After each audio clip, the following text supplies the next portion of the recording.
ఈరోజు పొదరిండ్లు serial episode super shocking twist అదిరిపోయింది. ఈరోజు ఎపిసోడ్లో మహాలక్ష్మి, పెద్ది, చక్రి పాటు కుటుంబ సభ్యులతో కలిసి పిక్నిక్ వెళ్తారు. అక్కడ సరదాగా గడుపుతుండగా కేశవ మాత్రం తన లవర్తో విడిగా ఎంజాయ్ చేస్తూ కనిపిస్తాడు.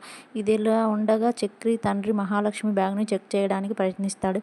అది చూసిన చక్రి పర్మిషన్ లేకుండా ఎందుకు తీసుకుంటున్నారు, అందులో నాది ఉంది అని, నా ఆస్తి ఉంది అని అంటాడు చక్రి వాళ్ళ నాన్న. కానీ మహాలక్ష్మి బ్యాగ్ తెరిచి చూడగా అందులో మందు బాటిల్ కనిపిస్తుంది. వెంటనే ఇక్కడ తాగడం తప్పు, ఇంటికి వెళ్ళాక తాగండి అని చెప్పడంతో చక్రి తండ్రి అలిగి అక్కడి నుంచి వెళ్ళిపోతాడు. మహాలక్ష్మి అలిగారా మీరు అని అంటుంది. మరోవైపు పెద్ది ఒక కొత్త అమ్మాయితో మాట్లాడుతుండగా కేశవ తన లవర్తో సరదాగా గడుపుతుంటాడు. అయితే ఎపిసోడ్లో అసలు హైలైట్ చివరిలో వస్తుంది. ప్రకృతి అందాలను వీడియో తీస్తున్న సమయంలో చక్రి తన మనసులో ప్రేమను మహాలక్ష్మికి చెప్పేస్తాడు. మహాలక్ష్మి గారు, మిమ్మల్ని మొదటిసారి చూసినప్పుడే నేను ప్రేమించాను. జీవితాంతం మీ భర్తగా ఉండాలని కోరుకుంటాను. మీ సమాధానం ఏమిటని తన ప్రేమను వ్యక్తం చేస్తాడు. ఆ మాటలు విన్న మహాలక్ష్మి ఒకసారిగా షాక్కు గురయ్యి ఏం చెప్పాలో తెలియక నిశ్శబ్దంగా నిలబడిపోతుంది.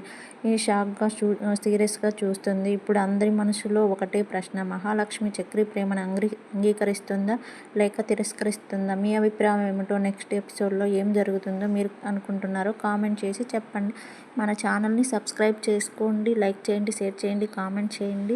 ఇలాంటి వీడియో సీరియల్స్ కోసం మన యూట్యూబ్ ఛానల్ని లైక్ చేసి, షేర్ చేసి, సబ్స్క్రైబ్ చేసుకోవడం మర్చిపోద్దండి. సబ్స్క్రైబ్ చేసుకొని కామెంట్ చేయండి. వీడియోస్ చూస్తున్న వారికి పెద్ద థ్యాంక్స్. సబ్స్క్రైబ్ చేసుకోండి.